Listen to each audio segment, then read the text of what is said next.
Hello mga ka-home buddies, mga kabudol. Dami ko na kasing nakikita ang puro bahay sa newsfeed ko, puro na lang bahay. Speaking of bahay, naghahanap ka ba ng laptop na all-rounder lalo na pang work sa bahay? Budget mo ba ay around 65k? May laptop kami dito na feeling ko swak na swak dyan. Ang Huawei Matebook 14. Oh, ang galing nun, napasok ko yung bahay.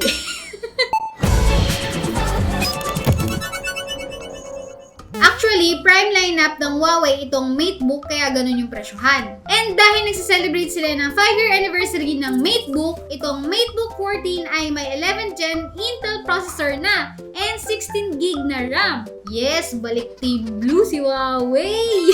It's now powerfully sharp. Inside this beautiful baby is an Intel Core i5-1135G7 4 cores with 8 threads na panalo-panalo ang single core performance. Meaning, smooth processing kapag nag-work ka, mapa-sheets, coding, or nagre-render ka. Intel Iris Xe naman for the integrated graphics, which is the best integrated graphics na available para sa mga premium thin and light laptops tulad nito. Pagdating sa photo editing, smooth naman ang retouching of images gamit ang Abode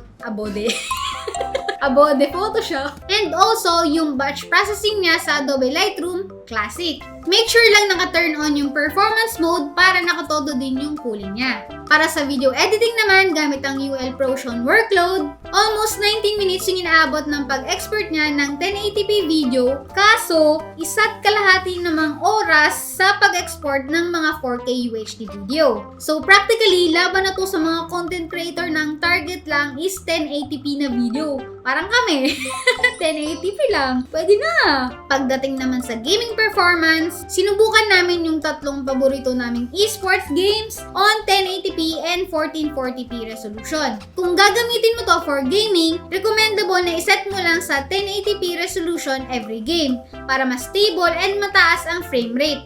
Sa experience ko kasi, hindi ko siya bet pang FPS games. Una, dahil hindi high refresh rate yung display niya. Pangalawa, hindi siya ganun responsive. Pero sa Dota 2, swabing-swabe ang performance itong laptop na to.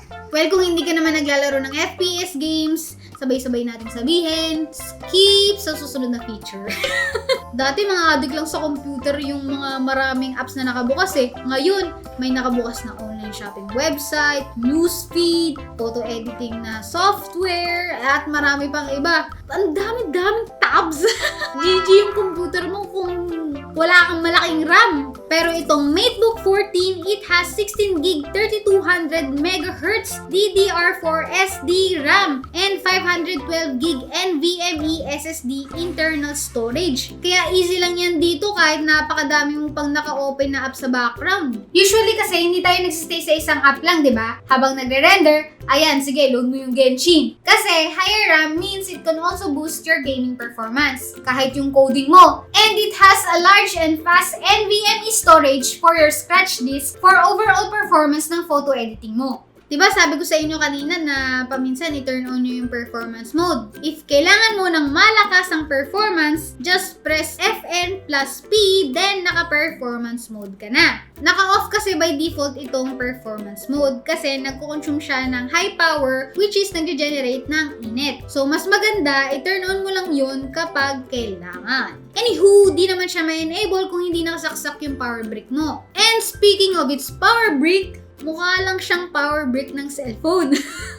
Yan, kita nyo naman. So, pwedeng-pwede to sa cellphone nyo. No joke ha, pwede talaga to sa cellphone. Dahil design dito maging thin as possible, kung napansin nyo, wala siyang Ethernet LAN port. Kung sa bagay, minimalist ka nga eh. E di magandang wireless ka. Installed inside this laptop is the Intel Wi-Fi 6 AX201 module that can provide gigabit wireless speed as well as Bluetooth 5.1 support para sa mga wireless peripherals and wireless data transfer mo. Let's talk about naman sa madalas nating ginagamit na screen, keyboard, and touchpad. Simulan natin sa screen. 2K full view display. Ang laki nito para sa 14-inch display. Meron siyang 2160 by 1440 screen resolution or 3:2 aspect ratio. Definitely, ito ang highlight nitong laptop na to. Kasi kita nyo naman, high ang light. Dagdagan mo pa ng glossy glassy screen. Pero actually, meron lang siyang 300 nits of brightness. Hindi ganun kataas, pero visible pa din kahit nasa arawan ka. Ingat ka nga lang sa glare niya. 2K, ang sarap-sarap ng pagka-sharp na mapuproduce ng mga images. At ang malupit dito, girl, touch screen siya with 90% screen-to-body ratio. I mean, hindi ko naman palaging ginagamit yung touchscreen feature sa laptop, pero dito mo ma-justify yung tablet mode feature ni Windows. O mga kabudol, gusto natin yung mga pangmukhang homebodies, di ba? Tignan mo yung style niya. Ang classy, malinis, and ang minimalist. Bagay sa monochrome aesthetic na office sa bahay. Medyo kakulay niya nga rin yung Mate 30 Pro eh. Ito.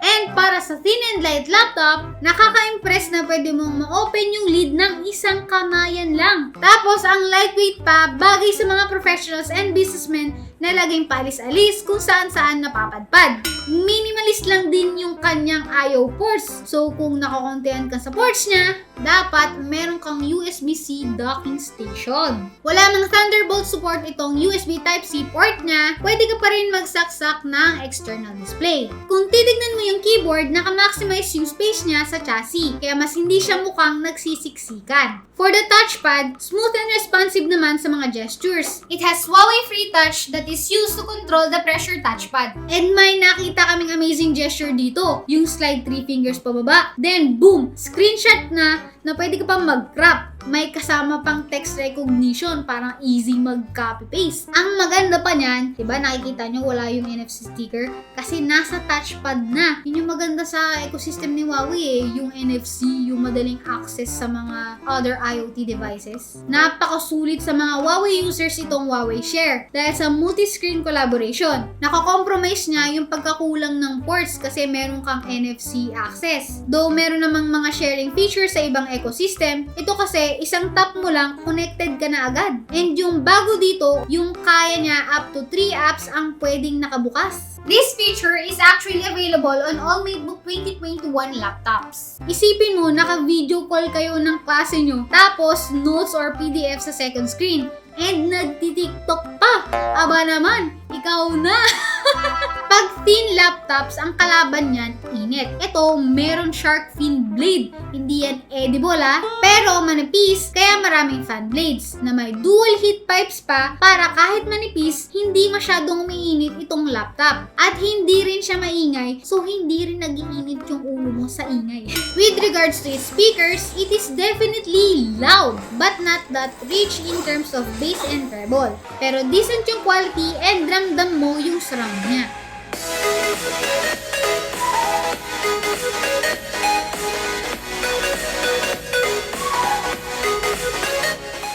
Para sa ating mga kabudol na naghahanap ng laptop, isang importanteng criteria ang battery life. Huawei claims na 11 hours ang tinatagal nitong laptop na to. So, sinubukan namin kung 11 hours nga. Tinest namin to in different scenarios: idle, gaming, video, Microsoft applications, and modern office workloads na nakaset yung power mode sa best performance and yung screen brightness to 80%. Around 9 hours na ang pinakamatagal niya, which is on idle mode. Tingin ko aabot ng 11 hours yan basta nakaset yung power mode sa best battery life and mas mababang screen brightness. Andyan pa rin yung batang-bata niyang camera kasi meron siyang recess camera.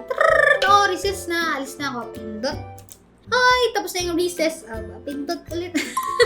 Kinaganda ng recessed camera, andyan lang siya kapag kailangan mo siya. Di ka matatakot sa mga cyber chuchu na nang i-stalk sa'yo. Kala mo famous, no? Pero kasi may mga instances na ganon. Then again, it has the usual quality of camera na 720p reso. Wala siyang Windows Hello na face, pero andyan naman yung fingerprint login sa power button, which is fast na, maganda pa pag nagmamadali ka. Daming lawa eh. Ang gusto ko lang naman sa laptop yung lightweight, tapos kaya yung Genshin, Valorant, tapos yung Adobe Photoshop na sabay-sabay nakabukas. Plus points na yung camera, easy connectivity, and touchscreen. Kaya very good ka dyan, Huawei, sa ginawa mo sa Matebook 14. It is really one of the best choice among 11th Gen Intel Core laptops itong Matebook 14. Lalo na kung nasa Huawei ecosystem ka. Hindi po namin ito binibenta, pero kung gusto nyo bumili, andyan sa description box. Tignan nyo na lang. So if you like this video, give us a thumbs up, share this on Facebook, subscribe, click the bell button para ma-update kayo sa latest videos namin. Budol. Mga ka-home buddies, mga ka-budol.